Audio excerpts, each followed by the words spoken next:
Secretary General, Excellencies, ladies and gentlemen. At this 80th session of the United Nations General Assembly, I'd like to speak about Africa's role in the future of this organization.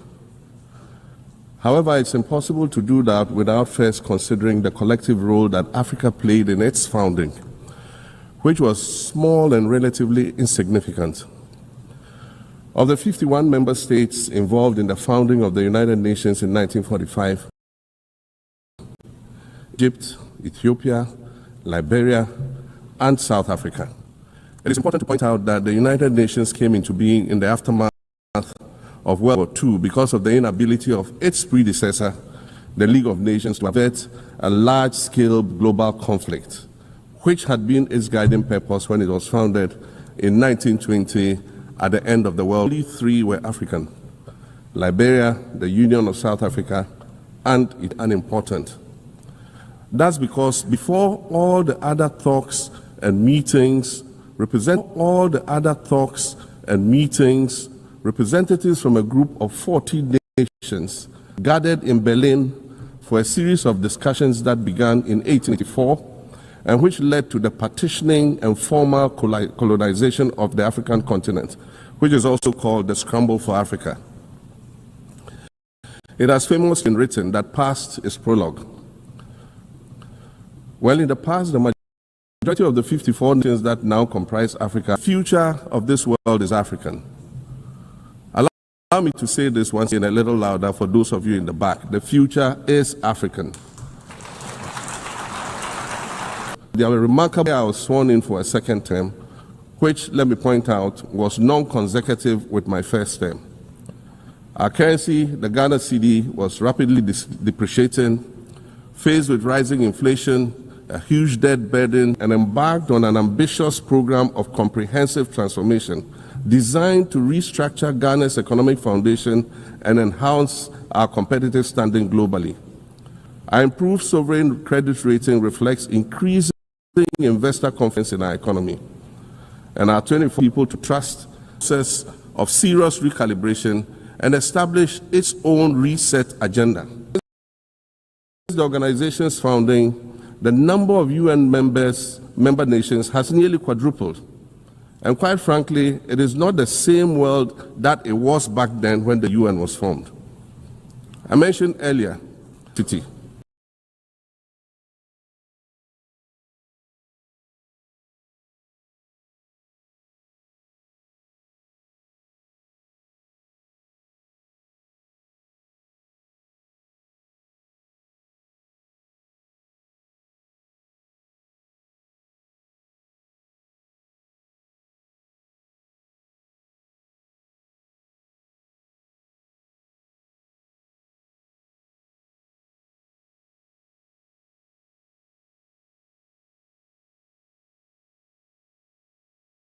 In office, the United Nations.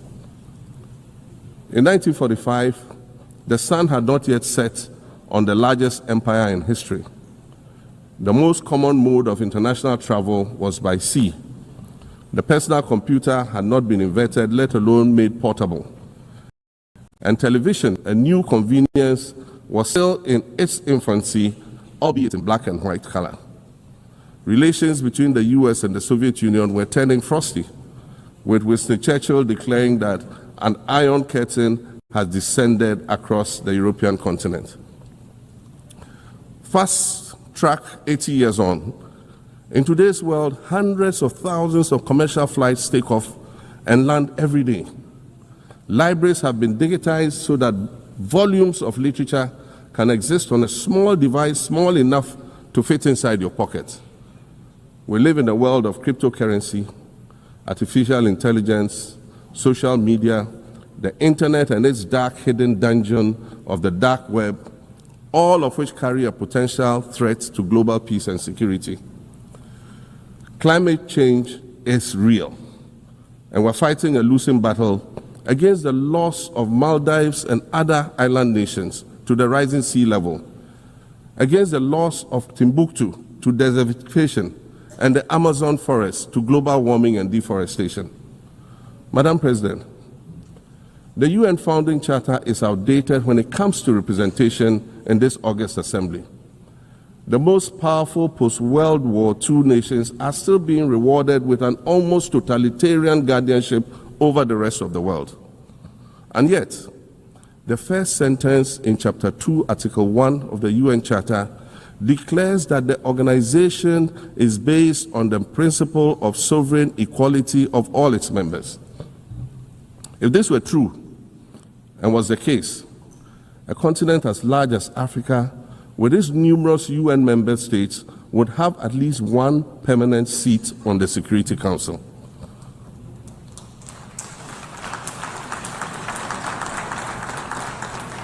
Furthermore, we believe that veto power should not be restricted to only 5 nations, nor should it be absolute.